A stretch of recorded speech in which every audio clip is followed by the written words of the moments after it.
Welcome back. If you've just joined us, you're watching the news at 10 on Channels Television, coming to you live from Lagos. A reminder of our top stories. Senate set to investigate the circumstances surrounding the alleged killing of over 40 soldiers in Borno State, cut short plenary in honor of military personnel. Ahead of the February 2019 presidential election, the Broadcasting Organizations of Nigeria and Nigeria Elections Debate Group fixed December 14, 2018 and January 19, 2019 as the dates for the vice presidential and presidential candidates debates. Central Bank of Nigeria Monetary Policy Committee ends two-day meeting in Abuja, leaves key rates unchanged for the sixth time in 2018. And U.S. President Donald Trump again threatens to close the U.S.-Mexico border and halt trade with that country of a migrants' caravan from across Central America.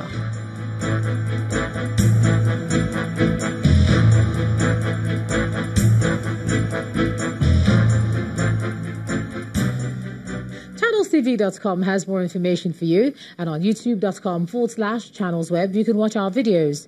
You can also watch us on your mobile device via your browser or download the Channels TV app for Android and iOS devices from their respective stores.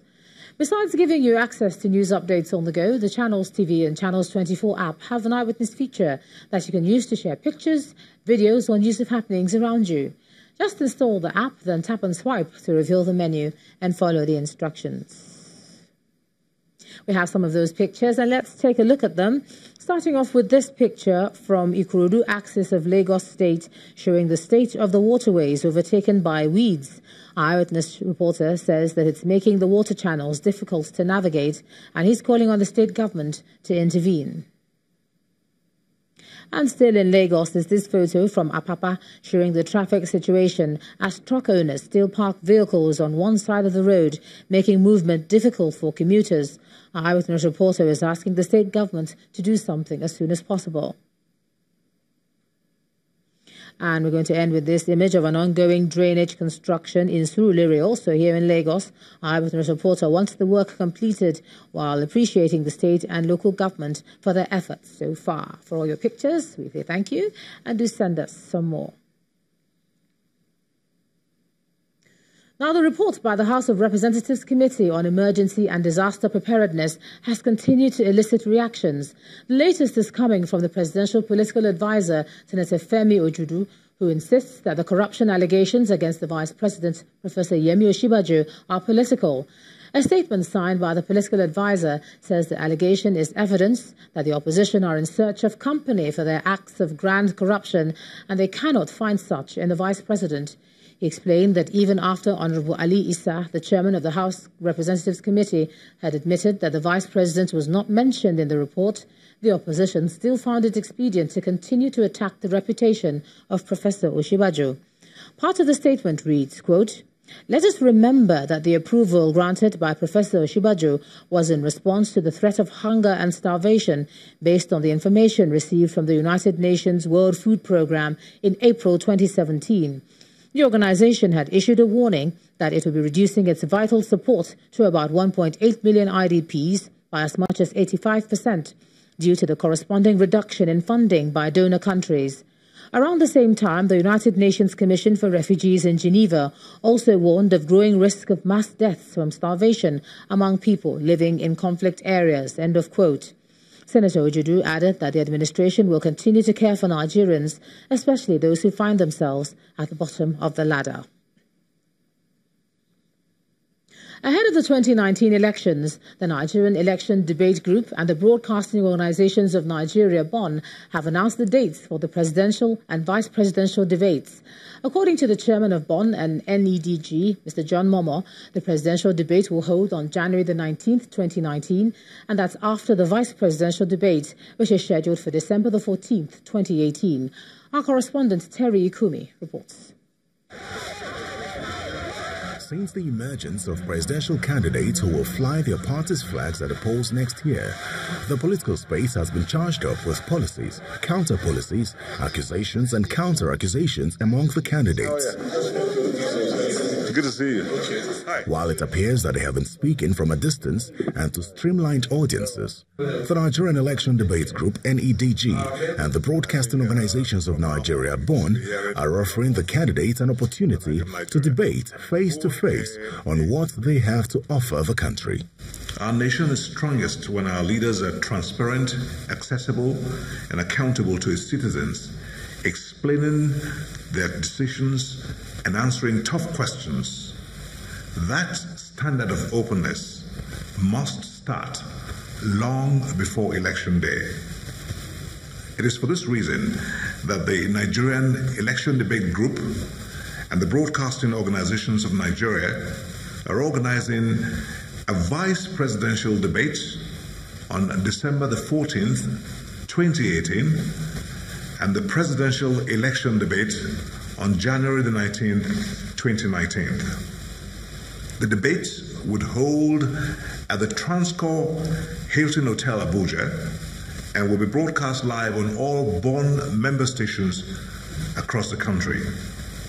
The debates would also be streamed live on all mobile and social media platforms such as YouTube, Facebook, Twitter, and Instagram to give it a global coverage.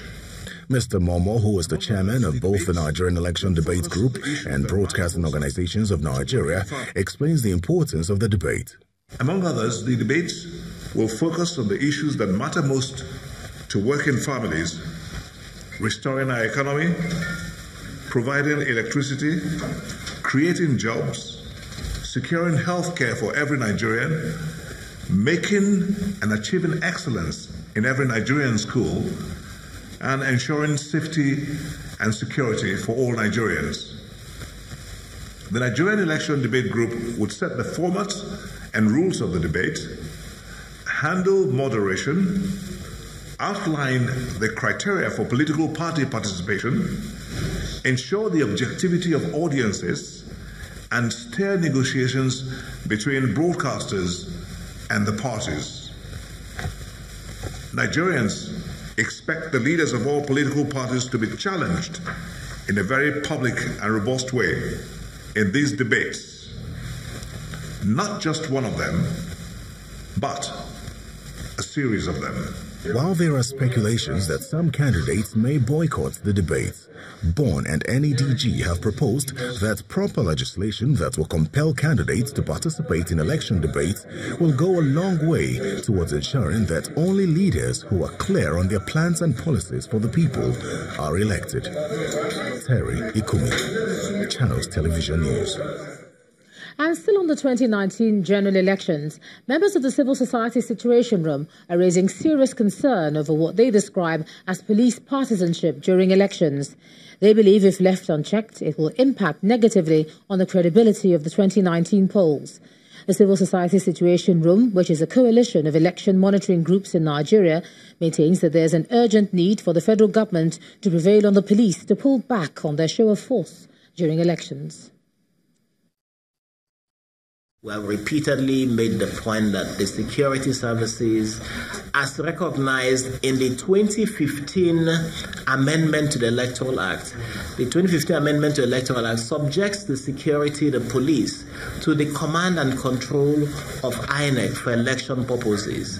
We are very, very worried about the very prominent role that the security services are playing on elections in a way that sometimes truncates INEC's own arrangements and operational handling of the elections. And as we go into 2019, the credibility of the 2019 elections will be determined largely by the activities of the security services if they don't pull back from partisanship.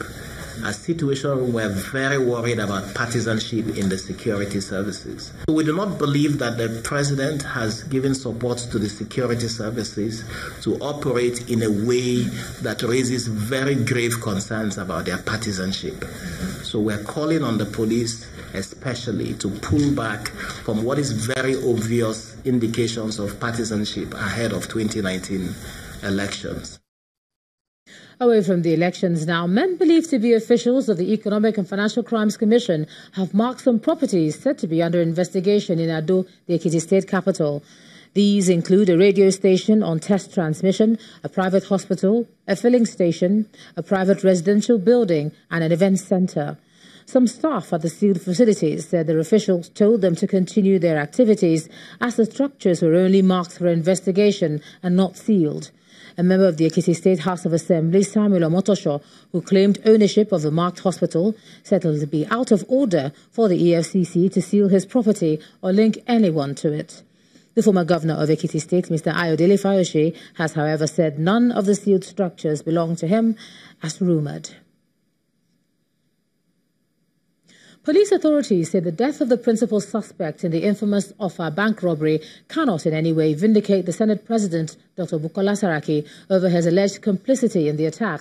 The police is insisting that the indictment of the Senate President from the confessions of the 5 gang leaders arrested for direct involvement and active participation in the Offa bank robbery was not politically motivated, as alleged by the Special Advisor on Media and Publicity to the Senate President. The police in a statement explains that the indictment of Senator Saraki is purely a criminal case and the law must be allowed to take its course. It adds that the suspects had admitted to being political thugs for the Senate President and the Kwara State Governor Abdul Fattah Ahmed, and that they also admitted and confessed to have been sponsored with firearms, money and operational vehicles. It further explains that all 5 suspects that indicted and implicated Dr. Bukola Saraki in the Offa bank robbery on April the 5th this year are alive and now in court.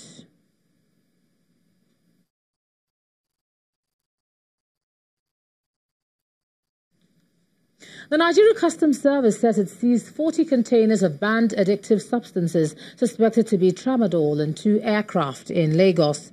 The Comptroller General of the Customs Service, Hamid Ali, said one of the aircraft intended for export was put in a container and forcefully declared as conveying 338 bags of cashew nuts.